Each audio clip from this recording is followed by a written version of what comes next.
It's really interesting because it reminds me also like what surprised me around marine logistics when I was back at Swiss Re still, like we had like this huge project where one of the far biggest automotive producers, we were about to kick them out of the program because they had too many like attritional losses. Like they were just like constantly having losses on actually the whole like car fleet when they go from production to actually like the dealership, right, all over the world.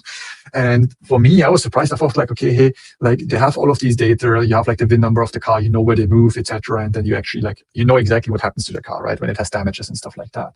And in the past, like you would have like a huge team, like of 6 people, data scientists, analysts, and all of these people. You would need now to dissect and go through all of these data to quantify, hey, what is the right deductible, right? Like that it is a fair deal, right? That we can further insure that. Like what is the right program actually to mitigate any like bigger spikes? What is the right approach to actually transfer the tail risk? And what I found super interesting there, right, in the past, right, like this took like months to do such an exercise, right, and to make a program out of that. And now, just like I would just like love to have Sai now, for example, run through a program like that, because it literally can give us in days, right, what is the right approach to quantify that, and what is the fair price, what is the fair coverage, etc. And then we get like the proper view on top of that. And that just like is, I think, like this beautiful thing now where we combine these insights that you shared of what is not working right now and combining it with this tech that is available now that allows us to create like insights at scale, inform our decisions, quantify the risk, and then get the right coverage. Yeah, but this is so powerful, and it's something that we will continue unpacking in the next sessions. In the past, I used to have to, math PhDs doing a lot of the calculations. Today, I'm doing the same level of calculations, but with Sai. So it's amazing how our competency has grown with the right tools, as long as we're asking the right questions. And I think this is kind of the biggest takeaway. We're trying to teach Sai AI to ask the right questions and not fall back to the default, because the default is not saving anybody anyway. And default, in my world at least, the default state is overpaying, misfit between the coverage. And but by the way, the story for next time.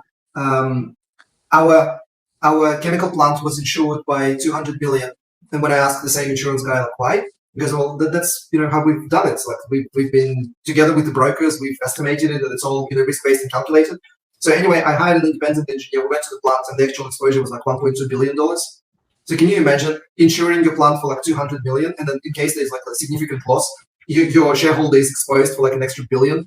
And imagine explaining that to the shareholders. So yeah, anyway, this is insane, but it's an interesting journey, and we will continue in 2 weeks' time, kind of taking you through this discovery, because it's easy for us to say now, you should do this and you should do that. And this methodology makes more sense, and how to deal with brokers and because we've learned it the hard way. Like, there's really no textbook on how to actually make insurance work for your business.